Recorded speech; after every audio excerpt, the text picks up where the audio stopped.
F is a periodic function. Oh, we are in 3.1 now. We're talking about periodic functions, which are things that repeat over time.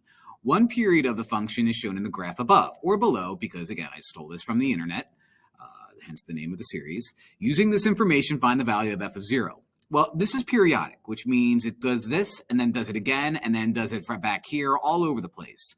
So it looks like from 1 to 5, I have this guy, so every 4 spaces it repeats because, 5 minus 1.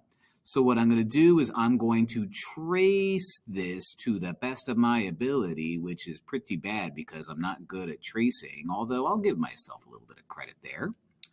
And I'll scooch this over, boop, like so.